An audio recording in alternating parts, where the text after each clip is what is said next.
This is a fully configurable input device called the Svalboard Lightly. It is custom made to fit your exact physical requirements, and despite a serious learning curve, it provides an incredible amount of comfort and flexibility. In many ways, this is the most comfortable input device I've ever used, and as it costs over £800, you'd kind of hope so. I'm going to tell you all about it, and despite my enthusiasm for it and conviction that this is the right product for many other people, why it likely won't stay as my daily driver. Before I get into the hardware, I think most people will assume a device like this is just too hard to learn, just flat out too weird, too alien. Well, that's not actually true. If you've learned to type on any keyboard, I'm convinced you can learn to type on this one too. I'm still glacially slow with it, but I've used the Svalboard enough to be confident that if all my other keyboards were taken away, I could be just as productive with this as I could with any of them. But I like my other keyboards, and I sometimes have a need to use other keyboards. I work in an office 2 or 3 times a week, and carting this thing around simply isn't practical. So for me, going full core Svalboard right now is not an option. Plus, I'm in the middle of writing a book, hence the shortage of these YouTube videos recently. So I can't afford the productivity dip of committing to being totally proficient with a new input device, on top of my usual existential crises and writer's block. So this is probably a case of do as I say and not as I do. With investment and patience, you absolutely can have the Svalboard Lightly as your daily driver. There's no getting away from it. It looks downright weird at first, but it really is like having 2 custom-made gloves. Gloves that just so happen to be made of plastic or completely inflexible and don't stay on your hands. But you take my point. Let's be clear. The Svalboard is not about gaining speed, it's about gaining comfort. That's not to say you couldn't be fast with it, plenty of people are, but I'm not fast on a normal keyboard, and I'm certainly not fast on the Svalboard either. But let me explain to you how the Svalboard Lightly works and how, despite its odd appearance, manages to be such a unique and incredibly comfortable input device. So the Lightly is a wired only device. You have the 2 halves connected together with 2 magnetically attached USB cables. Then a USB cable runs from the left of the Svalboard to the computer or host device. You can see with this one there's a trackball on either side, but there are other options here as well. You can have track points and trackpads too, or you could mix and match and have one of each. This one I've got here with the 2 trackballs weighs in about 640 grams for both of the sides minus the cables. Now that's not particularly heavy, but it's not like it packs away easily due to the odd shape, so whilst it's light enough, it's not the sort of keyboard that would be great for travelling. That said, at the time of ordering for an extra £80, you can add a waterproof Nanook 910 case. This is no different than the same case you can buy independently, but it is a perfect fit for the Lightly as it allows you to transport it without disassembling it. But it's hardly travelling lightly. Here it is next to my Cornish Zen, for example. So it can travel if needed, but given that case, just be prepared for the disappointment when you open it up at the office and others are expecting a piece of kryptonite or a wolf of PPK inside, only to find, no, it's just you with another weird keyboard. The Lightly is designed for flexible mounting though. You can see on the bottom here, there are mounting inserts, so you can use it with industry standard camera mounts, tripods and such.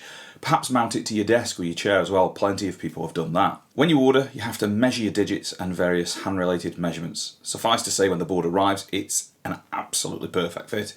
Each finger sits in one of these sockets, and each one of the sockets has a switch for up, down, left and right, as well as actually pressing down, which effectively gives you 5 keys in each socket. You can see that each one has its own little PCB and a cable running down into the base. The thumb differs slightly in that you have 2 presses with the thumb and 4 of the switches around the outside. You can adjust the lengths and the angle of the sockets by unscrewing the little brackets and moving the positions.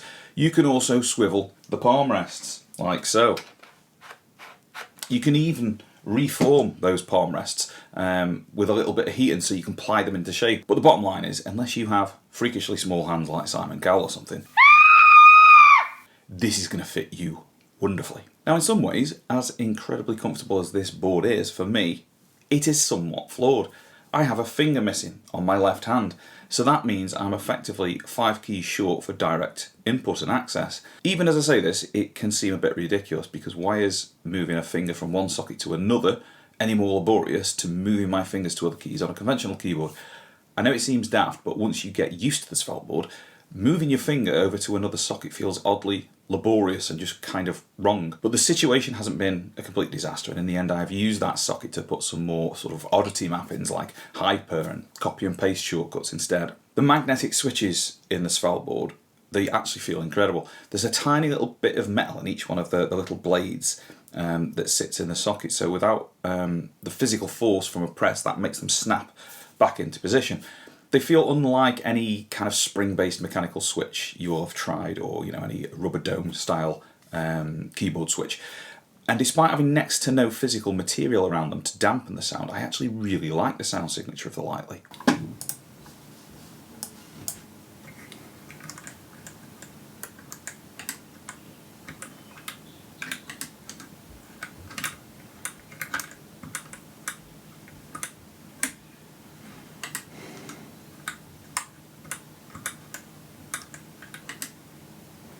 On the minus side, they are pretty sensitive.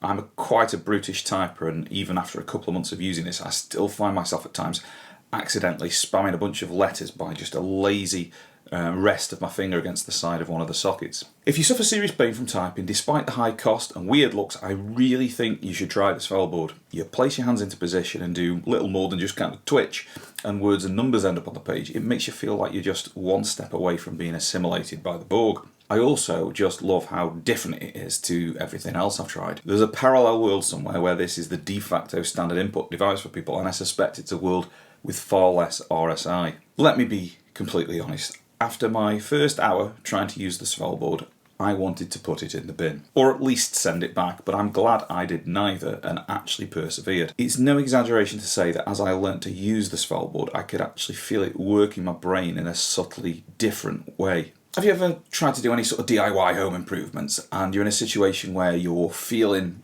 a cold copper pipe without being able to see it? Well, if you haven't, what you need to know is that in that situation, it's pretty much impossible for your brain to determine whether the pipe is just cold or also wet. Your brain just can't make the difference. It goes into a weird kind of a freeze. In the same kind of way, as I looked at the map of my keys and tried to make my third finger go to the right to type a particular letter, I had to very consciously send that signal from my brain. At first, I couldn't discern between the second and the third finger, and that frustration and reward loop intrigued me. It's likely you'll be asking your brain to trigger some oddly coordinated and subtle movements with your fingers that they just aren't used to performing, and that does take a little bit of time. But I took the advice of the manual and I did about 10 to 30 minutes a day on the Svalboard for a few weeks. I was pretty sceptical of this approach because ordinarily when I have a challenge like this, whether it's learning Colmac or something like that, I just go all in and I just spend hours at a time until I've done it. But that was a luxury at this point I didn't have time to do. Doing a little bit every day actually worked far better than hours at a time. So I would say do that, trust your brain elasticity to figure it out. It comes sort of little by little, but then before you know it, your mind just kind of knows. For the largest part, my learning was done by using Typelit and just copying out a classic novel one page at a time. As I'm in the UK, under the Keir Starmer government, 1984 seemed a particularly appropriate and prescient classic for me to use. The Svalboard Lightly is configured using Vial. If that means nothing to you, the essential info here is that you connect your Lightly to your computer, you head over to vial.rocks in your browser, you connect your device, and then you can remap the switches, and the changes that you make are automatically sent to the device. There's no compiling of firmware to be done, there's no flashing of your keyboard from the command line, it's just instantly on the device. And that is great because when you're first getting to grips with it, especially if you're somebody used to something like Colmac or Dvorak as opposed to QWERTY, there is a lot of reconfiguring to be done. This is the most expensive input device I have ever used. For an average Joe or Jane, the sum of money we are talking about is frankly obscene. However, there is nothing else quite like the Svalboard Lightly. It's a device that sits in its own category. It's also designed and hand-built in the USA. Each Lightly is also custom fit for your exact measurements. In short, it's not a financial decision to take lightly. It's a decision you make when you're at the end of your patience, putting up with physical pain from a conventional keyboard. If this is a device that means you can earn a living comfortably, it's potentially a trivial amount in the scheme of things. It's the same way I try and think about any of the split ergo boards that run into the hundreds of dollars or pounds. If you need it, it might be the best money you've ever spent. With the Svalboard specifically, You can make things moderately cheaper by opting for a single or no pointer at all, but even then we're still talking over £600. If the price is completely prohibitive at that point, you should be aware that in the summer of 2025 you can go for the self-build kit where all the electronics and switches are sent to you, but it's up to you to print the 3D pieces of the device. Now, there's an excellent video here on YouTube already showing you how to do that. I should also mention that for the money you get a bunch of spares and essential tools, in these little bags, and you also get incredible support from the maker of the Svalboard Lightly and an army of enthusiasts accessible via the community on Discord. The Svalboard Lightly is incredibly expensive. It's also not the most precisely made. It's 3D printed. There are rough edges. The top and bottom of the side of this one that I have, they're just slightly off.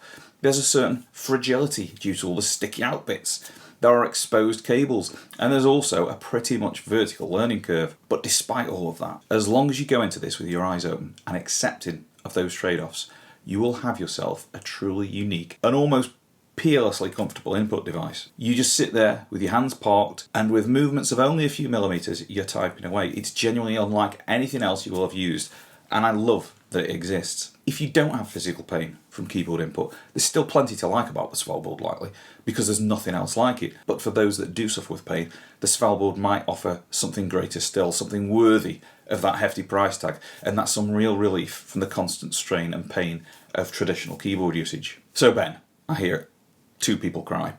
If you love it so much, why aren't you going to use it full time? Well, in short, I do like the variety of the other keyboards. I'm also lucky enough that I don't physically need something like the Svalboard yet. I also have too much going on work-wise to stop and commit fully to it just to satisfy my curiosity.